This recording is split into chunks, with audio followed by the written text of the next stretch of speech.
Hello tanks and tankettes, and welcome to World of Tanks 1.0. You might have noticed the new intro. Well, we're actually going to start this video off with a little bit of a clip here demonstrating some of the new Havok physics objects as well. This is Kitsune Mimi in the T92 on the Paris map, and the carousel here, as with a lot of the destructible objects in the game, now has its own physics. Once you slow down the replay, it becomes a little bit less smooth, as you can see, but you can also see the individual parts of the object just fragmenting and going their own way. And that's true for lots of different things, like cars, for instance, or the crates there. You can see the watchtower being knocked over in the background, and it's all very nice looking stuff. Of course, the main thrust of the 1.0 update has been to bring the maps up to the HD standard, and this is something they kind of had to do all at once, and they've also done it at a point where they've rolled out what is essentially a new game engine as well. The tanks they could do piecemeal, but maps, I mean, it would be a bit harder to do because I'm guessing they really did need the new game engine in place in order to get the Havok physics implemented. It's not the first time they've tried to put Havok physics in the game. If you cast your mind back to, gosh, when, 2-3 years ago, they had it planned for a while. They announced they were working on it, and then they just couldn't get it to run in a way they liked on the then Big World engine. But now it's, well, it still has the Big World logo when you boot the game up, but now they're calling the engine Core, and it does run reasonably well. I do have, and I know I won't be the only person that's experienced this, I do have some pauses at the start while it's loading everything up, and it's a little bit weird seeing the tanks flick into existence one by one, but once you've, like, if you have it on an SSD, obviously that's going to help, but once you've played a couple of games and it gets more of the assets loaded into memory as it's going along, it does become a bit smoother. But yeah, there's definitely some optimization work to be done. However, I've not had any significant loss of FPS, so that is obviously the most important thing.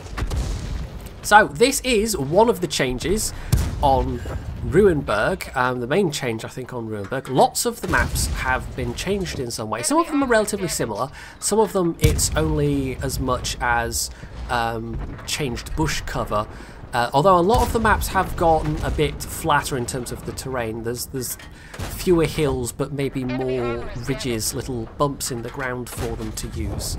So there's been a bit of a change overall.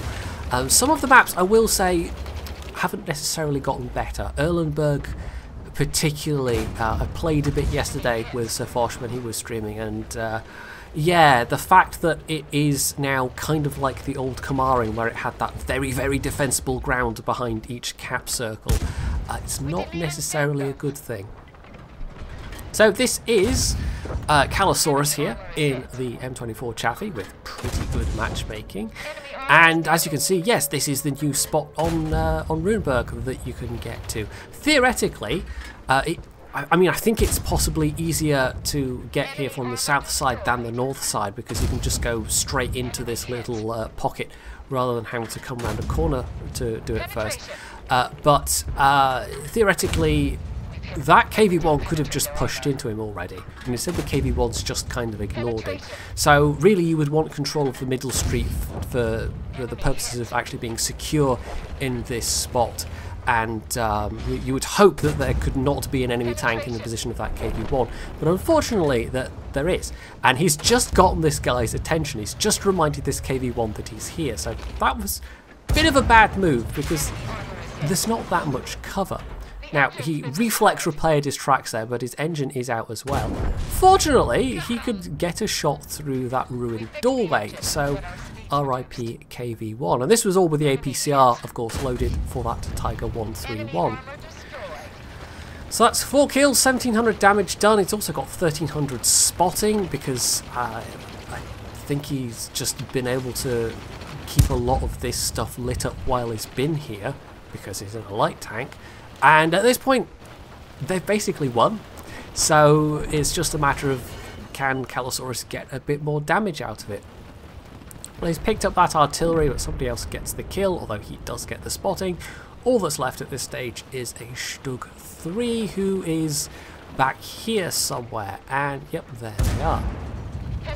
So that gets one final hit in, but somebody else again gets the kill. So really not much of a shot at getting a top gun in this one, but 4 kills is still not bad. And when you consider the quickness of this game and the fact that the Chaffee doesn't have the hardest hitting gun ever, you know, it is a mid-tier light tank. That was a pretty good result. 1500 spotting and 1900 damage done. Or is that the other way around? No, that is that way around.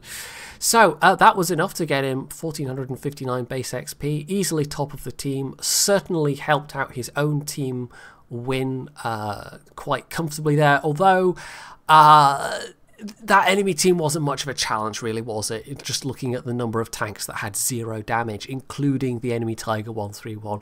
I think they were always going to win that one, but I think Calosaurus really helped speed things up by being able to get to that position and picking up all the spotting for his team. So as it was, that was barely over 4 minutes, but it did demonstrate very nicely that one new bit of Ruinberg.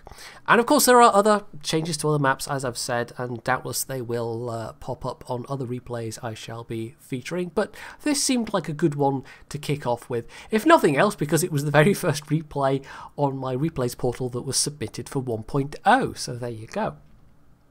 So hopefully you found this video entertaining and enjoyed the new intro, of course. If you did, you can hit the like button, you can leave any comments below, you can sub to my channel if you haven't already, and as always, stay tuned for more.